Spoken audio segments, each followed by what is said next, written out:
What's up, guys? I was going to talk about the minimum wage this week because that's a popular topic right now in politics. But a friend of mine posted on Facebook earlier today, and he writes, "It's really a shame when you find out people you thought were your friends turn out to be your enemies. I hate people." And it got me thinking, and I just felt compelled to change the topic of this week's video, and I'm just going to speak off the cuff for this one. Haven't really thought about it, but actually, this is something I've been thinking about for many years because this is generally what I base my life on. And that is brutal honesty. I try not to lie to people. I try to be as honest as possible. And unfortunately, because of that, I come off as a little brusque and standoffish. When people meet me, they're not quite sure what to think. Do they like me or do they hate me? It's usually one or the other. There's no real middle ground with that. And so I want to explain why I have this personality, and it is intentional. It's not something I'm ever going to try to change because I think it's a good thing.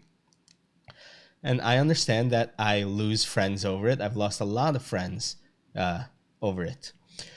There was a writer I used to read back in the day. It's an economist named Richard J. Mayberry. He's a bit of a conspiracy theorist, a bit wonky, but he does speak about the economy. He's an Austrian economist, and he bases his opinions on the historical record of the Middle East, what he calls Chaostan, and basically how history repeats itself.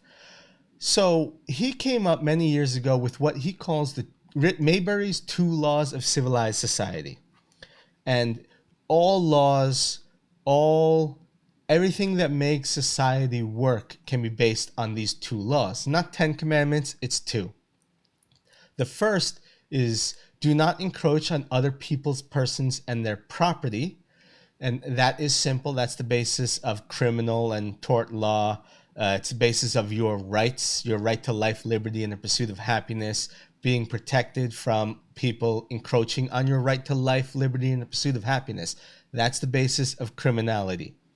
But the second law, which is probably more important, in fact, I think I reversed them. I think this is the first law, and that is honor your contracts, do all you have agreed to. And this is extremely important. Do all you have agreed to. Now, when we say contracts, we're not necessarily talking about legal documents. Contracts can also be spoken word. A contract is just an agreement between two parties. That's all it is. So if let's say you work at a pizza shop. I used to work at a pizza shop. And let's say today is Monday. It's not. Today is actually Saturday. But let's say today is Monday. And your boss says, "Can you come in on Friday?" And you say, "I'm not sure." "All right, I'll come in on Friday." Great. So you came in, you told your boss you're going to come in on Friday, but you're not really sure because there's a party going on Friday night, and you're probably interested in going to that.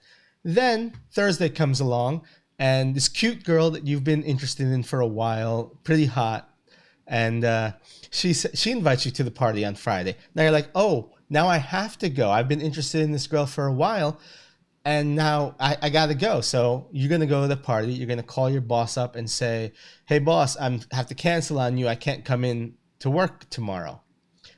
That is a problem. That's a mistake.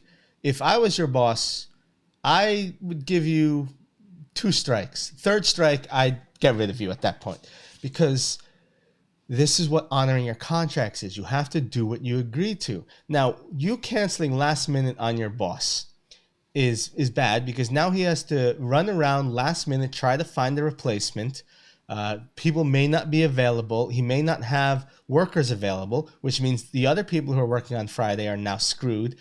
If I was a delivery driver, let's say you were the only delivery driver. Now he doesn't have a delivery driver at all on Friday if no one else can make it in. He may have to promise someone overtime pay for them to come in to incentivize them. You don't know. You screwed him over. If you had just told him on Monday when you were unsure that, "No, I'm not sure. See if you can find somebody else," that would have been a lot better for him. He would have had the extra time available to make arrangements. But because you waited for last minute and you went back on your word, you completely screwed him. And this, for many people, will come off as a betrayal because you broke your word. I forgot who said it, but someone once said, a society can tolerate enemies at the gate, but it cannot withstand enemies from within. Because you cannot stand somebody who betrays you. If someone goes back on their word, they have betrayed you. Whether there's any, even if there's no malice behind it, even if there's no intention behind it, there's still a betrayal there.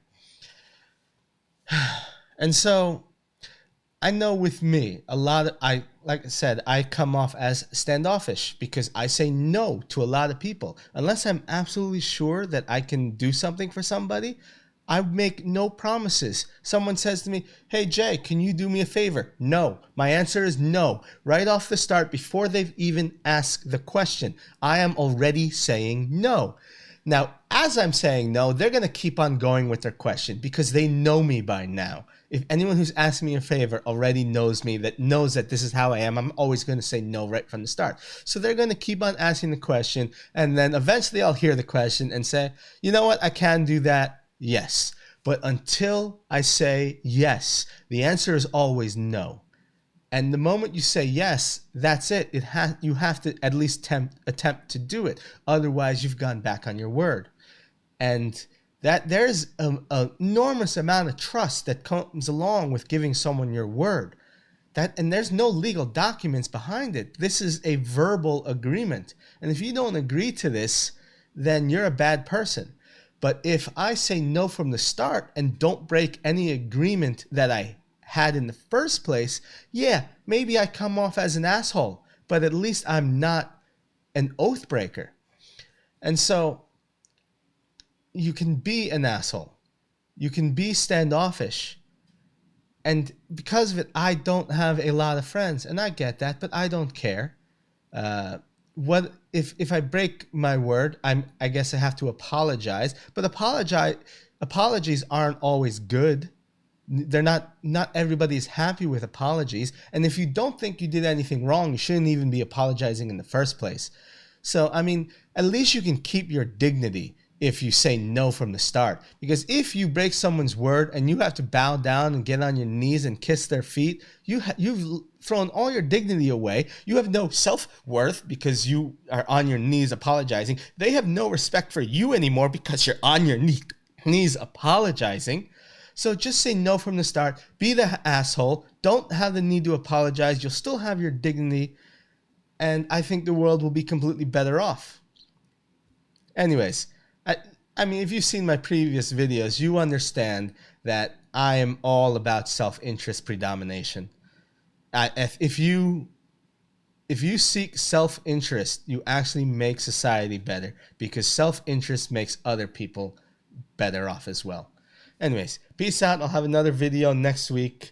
Maybe that's when I'll do the minimum wage video. I also wanted to do a crony capitalism video. I don't know which one's going to be the next week. Anyways, follow, subscribe. If you have any questions, if you have any topics that you want me to discuss, feel free to mention them in the comments. Peace out.